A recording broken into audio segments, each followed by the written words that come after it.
嗨，大家好，我是坦平叔。今天是2025年6月21号。这一期我们继续聊聊俄罗斯入侵乌克兰，看一看乌克兰战场上也有什么变化。今天是俄罗斯侵略乌克兰的第1214天，也是乌军进入库尔斯克的第320天。前线总共记录163次战斗。苏梅州前线，昨天乌军使用海马斯摧毁了一个苏梅州与俄罗斯交界处位于俄侧的一个俄军指挥中心，导致56名俄罗斯海军陆战队阵亡。乌军基本上收复了近期被俄军侵占的苏梅据点。俄罗斯夏季攻势铩羽而归。托雷斯克前线战争研究所最新信息：乌克兰武装部队昨天解放了托雷斯克方向奥列克桑德罗卡利诺村。不甘心失败的俄军一直组织反攻，没有得逞。库尔斯克方向，乌军继续向俄军控制地区发起大规模空袭，击中俄军空降部队的驻扎地。地面战斗方面，乌克兰军队已完全控制了泰特斯诺南部的边界区域。有媒体报道，在顿涅茨克方向，两座罕见的俄罗斯反炮兵雷达站被摧毁。有媒体报道说，这个反炮兵雷达站单价2.5亿美元一部。这个反炮兵雷达站叫因 AV，2024年才正式列装，俄军居然就被乌军一次给摧毁2个，这个可以说是损失惨重。6月20日夜间，俄罗斯联邦使用无人机袭击了奥德萨住宅楼、高等教育机构大楼，天然气管道和私家车遭到破坏，一名男子在医院死亡，另有14人受伤，其中包括3名救援人员。该市发生了10多起火灾，其中一栋23层住宅楼发生火灾，600人被疏散。从一间被封锁的公寓中已救出了3人，其中包括2名儿童。也就是俄罗斯继续用无人机轰炸这个乌克兰的民用目标。我们再看看外交以及国际援助。澳大利亚外交部发布新闻称，澳大利亚首次对俄罗斯引资船队实施制裁，其中包括60艘船只。据澳大利亚政府称，俄罗斯利用这些船只规避国际制裁，为乌克兰战争提供资金。澳大利亚外交部在其声明中表示，引资船队通过更换船旗、关闭追踪系统和投保不足额保险等欺诈手段进行运作，使俄罗斯石油和其他受制裁商品的非法贸易成为可能。这些制裁措施再次表明，澳大利亚将继续致力于确保将俄罗斯和那些为其非法入侵乌克兰提供便利的人绳之以法。这澳大利亚加入了制裁之中。现在加入制裁的还有新西兰。这个新西兰对俄罗斯、白俄罗斯、伊朗和朝鲜实施了新的制裁措施。新西兰外交部6月19日宣布这一消息。受到制裁的包括8个组织和10名个人，其中包括支持俄罗斯对乌克兰军事行动的朝鲜和白俄罗斯官员，以及参与无人机和其他武器生产的俄罗斯实体。此外，27艘俄罗斯引资舰队的船只也受到制裁。据24频道援引彭博社报道，捷克外交部长利帕夫斯基在接受采访时称，在美国支持力度减弱的情况下，捷克准备向乌克兰供应炮弹的计划至少延长至2026年。据捷克外长称，在盟国支持下购买弹药的举措是战争的转折点。他指出，在此之后，前线的火力比例有了显著的改善。据他称，在全面战争开始时，每10发俄军炮弹，乌军只有1发炮弹，但后来这一比例变为1:2。目前，乌克兰正试图遏制俄罗斯的攻势。彭博社说，从顿涅茨克州到第罗波河南岸，前线绵延1000多公里，因此利帕夫斯基认为盟国的实弹援助非常重要。报告称，随着美国支持的减弱和特朗普总统结束冲突的野心的消退，火炮供应可能会变得更加重要。捷克表示，其计划在11个国家的资助下，于2025年供应180万发炮弹。这个捷克还是坚定立场，要当好后勤部长啊。法新社6月19号报道说，乌克兰官员担心以色列与伊朗的冲突可能导致其抗击俄罗斯的防御体系被削弱，甚至克里姆林宫的战争实力可能会因油价上涨而增强。据报道，以色列上周对伊朗发动大规模空袭，促使这个莫斯科盟友以导弹和无人机还击，此举转移了国际社会领导人对乌克兰的局势的关注。此外，这些冲突推高了石油价格，而俄罗斯通过石油获得的收入是其预算重要资金来源。一名要求匿名的乌克兰官员解释说，对乌克兰来说，挑战在于石油价格，如果油价长期保持高位，俄罗斯将从中获益更多。乌克兰军事分析师兼博主斯基尔年科最早对此发出警告，他写道：“不要对打击伊朗过于兴奋，中东的战斗将不可避免地推高油价。”与此同时，基辅对以色列攻击一个直接援助俄罗斯的国家表示欢迎。上述匿名乌克兰官员总结道：“伊朗政权是俄罗斯的盟友，因此他受到的损失越大越好。然而，乌克兰担心自己获得的支持和关注会因此减少。”报道还称，美国总统特朗普已明确表示，其安全优先事项是中东和亚洲，而非欧洲。这可能意味着白宫对俄军在战场上的新进展或致命空袭所做的反应将更加温和。泽连斯基强调，谁也没有声称乌美关系比美以关系更重要，但我们希望乌克兰的援助不会因此减少。这个乌克兰人的担心，这个是客观事实。以色列对伊朗发动的突袭，对乌克兰来说是有利有弊，应该这么说。不利的一面，那就是被动的推高了油价，理论上这个是有利于俄罗斯它的收入，这是它有利的一面。不利的一面，对俄罗斯不利，那就对乌克兰有利啊。那这个就是由于伊朗受到了以色列的打击，所以伊朗在相当长的时间内，它是没有办法再去援助俄罗斯。甚至如果伊朗变天了，神棍政权垮台，那么伊朗恐怕不仅不会支持俄罗斯，反过来恐怕还要制裁俄罗斯，就像叙利亚一样。所以不要光看到不利的一面，也要看到有利一面。另外，虽然油价上涨理论上会导致俄罗斯的它的财政收入、它的石油收入会增加，但实际上这个不一定，因为这个你看在新西兰、澳大利亚、欧盟还有英国都在加大对俄罗斯引资船队的制裁，此消彼长，俄罗斯石油的价格涨了，但是它出口的数量说不定还要下降，也就是它的整个的出口石油的收入未必会，或者增长的未必就会有那么多。但是从战略上来说，俄罗斯的帮手又少了一个，这有什么不好的？美国援助给伊朗的武器，除了防空武器，乌克兰用得上，乌克兰也急缺，但实际上其他的武器对乌克兰来说就可有可无。适合运送到乌克兰的武器，适合给以色列的武器，除了防空武器，不适合给乌克兰，不适合在乌克兰战场上用。所以他们并不是援助了以色列，他就没有武器给乌克兰了。在乌克兰战场上，更多的是155毫米的炮弹，是陆军战术导弹，是海马斯，是情报系统，数据共享，这些东西不会因为援助了以色列就没有给乌克兰的份儿。乌克兰虽然有一批 F-16战斗机，但是他们现在对这些武器的需求没有那么大。最近乌克兰人他接受了荷兰和丹麦的 F-16之后，现在是如虎添翼，尤其是在瑞典不是提供了2架叫萨博预警机吗？再加上北约的数据链进行整合和协调配合，让乌克兰的空军现在基本上有碾压俄罗斯空天军的势头。也就是照这个方向发展，等到乌克兰的飞行员越来越多，乌克兰的 F-16越来越多，还有什么幻影2000，等它的飞机数量达到一定的数量，那么在制空权这一块，俄罗斯恐怕就要落入下风。因为瑞典的萨博预警机再加上 F-16，再加上北约的数据链，它基本上做到了，就是 F-16它任务就是发射导弹，响尾蛇一发射完之后， F-16它就脱离战场，它就走了，发射完就不管了。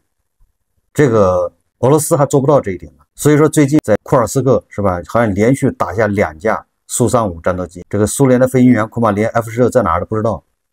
从哪儿发射的导弹，地面发的导弹还是F-16发的都不太清楚。我看媒体报道，这个 F-16都不用去锁定苏35战机，它只是根据萨博预警机提供的数据，你就朝那方向发射一颗就完了。发射一颗，那 F-16它就脱离战场。这个响尾蛇导弹就在萨博预警机的控制之下去寻找目标，摧毁目标。所以这个响尾蛇导弹是一击必杀呀。那俄罗斯的苏35战斗机，你配备多强大的雷达都不管用，你找不到人家飞机。这俄罗斯的缺预警机嘛，我记得一共是9架还是8架 A50预警机，真正能飞上天的、能执勤的，一共也就5、6架，结果被乌克兰人干掉3架，干坏1架。所以照这个趋势下去，俄罗斯的空天军跟黑海舰队是一样，它的命运和下场差不多。就是黑海舰队现在到哪儿都不知道。俄罗斯侵略乌克兰之前，黑海舰队可以说是让北约非常头疼的，闻风丧胆。尤其是莫斯科号巡洋舰，那北约的那些什么军舰、航母，那都一听说莫斯科号巡洋舰在什么地方，他们都是绕着走，害怕呀。结果你看，莫名其妙就到海底去了。黑海舰队现在躲哪儿都不知道。所以说，无论是黑海舰队还是俄罗斯的空天军，只要跟技术沾边的，恐怕这俄军都要吃亏，吃大亏。没办法，技不如人。你陆军地面你可以靠人海战术，可以靠什么绞肉战、消耗战，你可以靠炮弹覆盖。但是你说玩技术，靠打野蛮的、打呆战、打野蛮的打法，那没用，使不上劲。所以说，随着这 F-16还幻影2000到乌克兰，随着乌克兰的飞行员越来越多，培养的越来越多，恐怕这个俄乌战场的制空权呢，恐怕就要发生180度变化。那俄罗斯跟乌克兰唯一能拼一下的，还是地面部队，靠玩命。昨天这个普京在圣彼得堡什么个论坛上，他放风愿意跟这个泽连斯基见面，当然是要前面都已经谈好了，要达成协议，叫最后阶段，他要愿意跟泽连斯基去谈判见面。普京表达这个意愿之后，泽连斯基马上回应，泽连斯基愿意与普京直接会晤。泽连斯基说已准备好进行最高级别会晤，并愿与普京会面。当地时间6月19日，泽连斯基在其例行视频讲话中表示，乌克兰已准备好进行最高级别的会晤，并愿与普京会面。泽连斯基表示，需要彻底结束这场战争，乌克兰愿意进行最高级别进行会晤，这是做出实际决策的层面，我愿意以任何形式与他们会面。谁来做出决策并拥有相应的权限呢？包括普京在内。尽管他的任期已超出期限，但他的宪法规定的任期限制至少为3届。就是这个泽连斯基和普京两人互相不认可对方是合法的总统。这个俄罗斯人就一天到晚说这个泽连斯基叫这个任期已满的这个总统。这泽连斯基也拿这个来回击他，说你这个普京，你那个总统选举也不合法，你已经超过3届了，你挑我的毛病，我就挑你的毛病。泽连斯基还说，他希望这场战争能够在特朗普总统现任任期内结束。我非常依赖他的帮助，我非常依赖美国的影响力，这确实能产生影响，需要对俄罗斯实施制裁，需要进行外交斡旋，安全是必须的。这个泽连斯基说的没毛病，时时刻刻把特朗普这个顶在脑袋上，叫伸手不打笑脸人呐，天天夸特朗普没什么坏处，对吧？有没有好处不知道，反正没坏处。大家看视频。Країна готова зустрічатись на найвищому рівні, і цей рівень саме рішень. Я готовий зустрічатись в будь-якому форматі з тими, хто приймає рішення і хто має відповідні повноваження, в тому числі і з Путіним. І бажано закінчити війну в цьому терміні президента Трампа. Я дуже розраховую на його допомогу. Дуже розраховую на вплив Сполучених Штатів. 据央视新闻报道，当地时间6月19日，乌克兰总统泽连斯基在其例行视频讲话中表示，乌克兰已准备好进行最高级别的会晤，并愿与普京会面。他表示，乌克兰已准备好进行最高级别的会晤，这一级别关乎决策，他愿与任何拥有决策权和职权的人会面，包括普京。此外，他还表示，希望在美国总统特朗普的任期内结束俄乌冲突。他非常期待特朗普帮助，也非常依赖美国的影响力。当地时间19日凌晨，俄罗斯总统普京表示，他愿与乌克兰总统泽连斯基会面，但这将在俄乌谈判的完结阶段。俄方谈判代表团与乌方保持沟通，双方谈判计划将于6月22日之后继续举行。普京还表示，俄方已经向乌方移交了超过6000具阵亡士兵遗体，并从乌方接收了57具俄方阵亡士兵遗体。俄方愿向乌方再移交3000具乌方士兵遗体。既然郎有情，妾有意，普京放风要跟泽连斯基会晤，泽连斯基说，对吧？放马过来，我已经做好准备了。这个使得俄乌元首会晤似乎有了希望，但是真正的要实现普京和泽连斯基的这个会晤，这中间还有很长的路要走。因为普京说了，他会晤最后签署文件了，而泽连斯基说，对吧？现在就见面，开始谈，所以两个人意思还不完全一样。双方达成这样子，双方的立场、利益诉求相差太远，怎么谈呢？欧洲方面也不愿意看到俄乌和谈，也就是欧洲方面不愿意看到什么领土换和平。你只要是领土换和平，只要是俄罗斯没有受到惩罚，只要俄罗斯这次如愿以偿，那么欧洲就要在很短的时间内要面临一场新的战争，这个是跑都跑不掉。大家都理解，俄罗斯现在是一个战时状态，整个的经济也是个战时经济，它这个巨大的机器已经开动起来之后，它有它的惯性，它整个国家已经为战争服务了4年。普京即便跟乌克兰能达成和平协议，不打了，那它这个战争动能还在，就像汽车的惯性一样，你踩了刹车，它还得往前跑。那下一个目标是谁呢？跟乌克兰打成这样，北约都不敢下场，都在推三阻四的，连朝鲜人都参战了，北约还是不敢下场。大家想象一下，俄罗斯如果打波罗的海3国，那北约还敢怎么着？所以欧洲它现在只能利用乌克兰，它不能看到乌克兰投降，它也不能看到乌克兰土地换和平。但是欧洲现在做的还是不够，欧洲只能在道义上、军事上、财政上、金融上面、外交上支持乌克兰，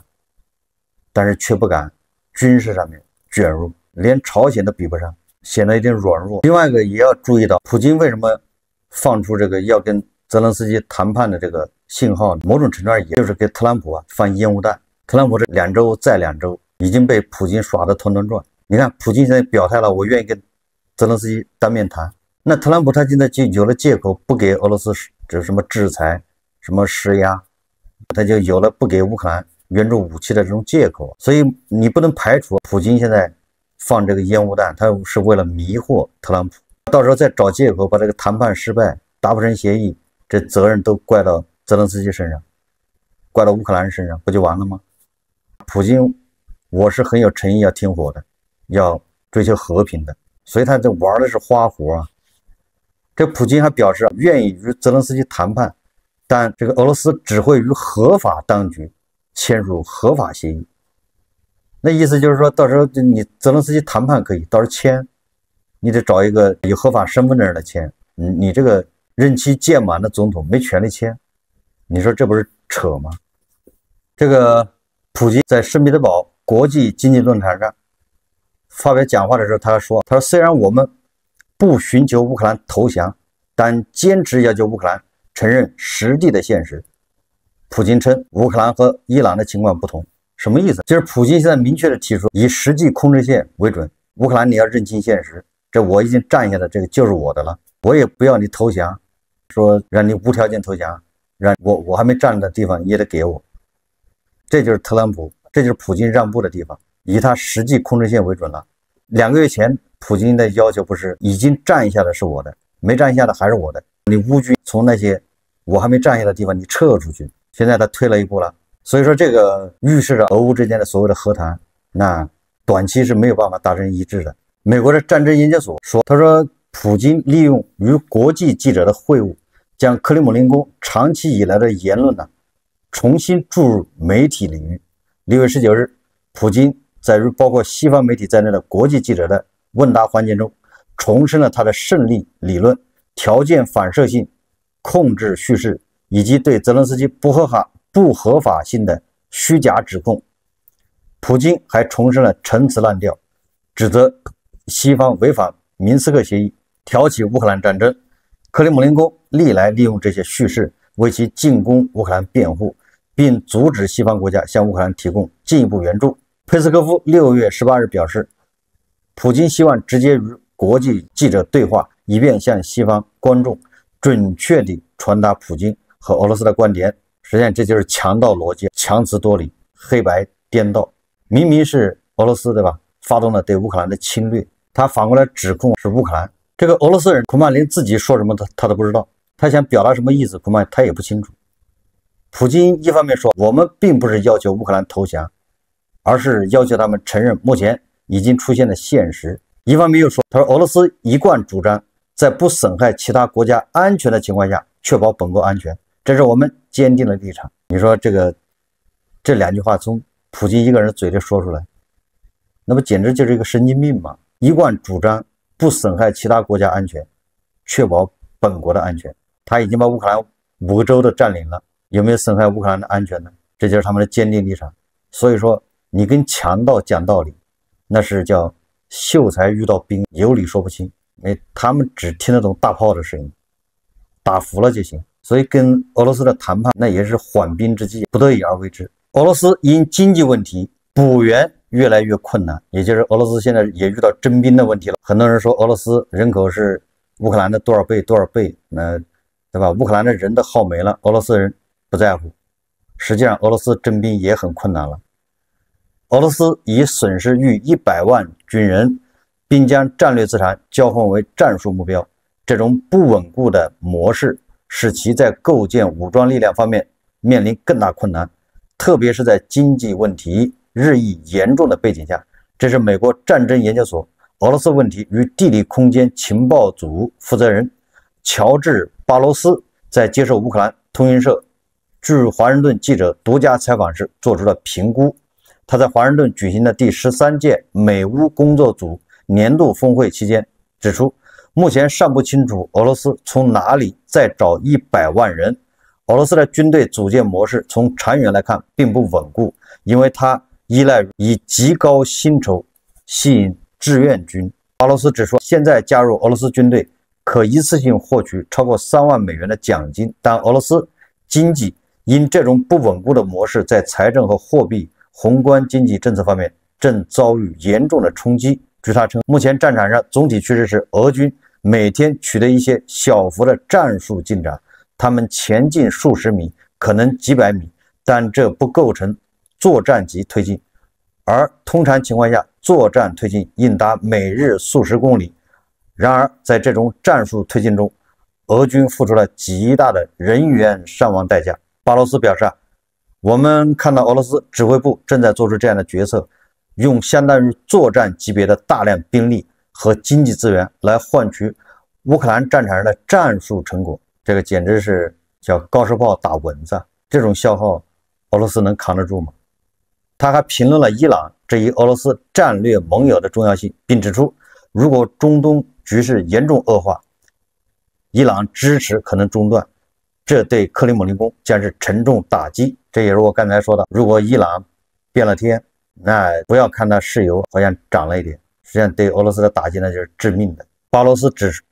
出，他说毫无疑问，俄罗斯依赖其外国盟友，尤其是伊朗。对克里姆林宫来说伊朗是一个真正的战略资产。如果失去伊朗的话，对俄罗斯而言可能是一次重大打击。已经失去了叙利亚，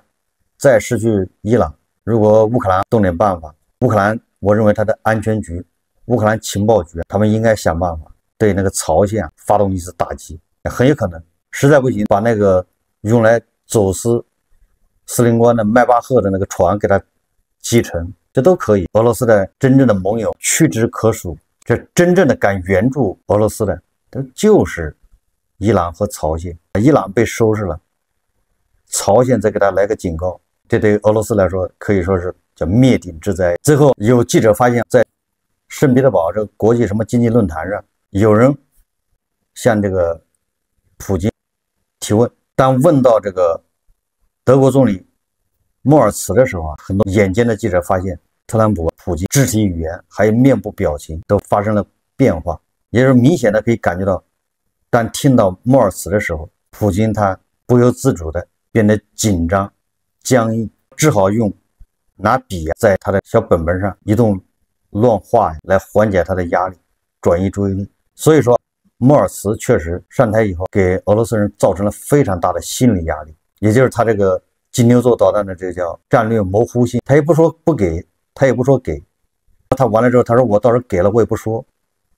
你说这个他跟前总理舒尔茨不一样，舒尔茨坚定的就是不给俄罗斯人就心里踏实了，或者你说给也行，那俄罗斯人也踏实了，不行就住在地堡里面，再不行把地堡挖深一点。梅尔斯一会儿给一会儿不给的，这叫模糊，这就让人非常焦虑。所以说当普京听到这个德国总理默尔茨的时候，表现得非常不自然，非常紧张。大家想象一下，在伊朗，以色列人就用这种精确制导炸弹、钻地弹，让多少伊朗的将军都先走了。这样打到现在，伊朗的小普通的士兵也不知道死几个，但是那将军死了多少了？所以俄罗斯的这些领导人，他就担心这一幕在俄罗斯上演。100万的俄罗斯士兵，这个不重要，对他们来说就是个数字。但是当这个金牛座啊要在他们的头上爆炸的时候，这可了不得了。好，这期节目我们就聊到这里，感谢大家收看。如果喜欢我的节目，欢迎订阅转发，也可以在下方留言评论，谢谢大家。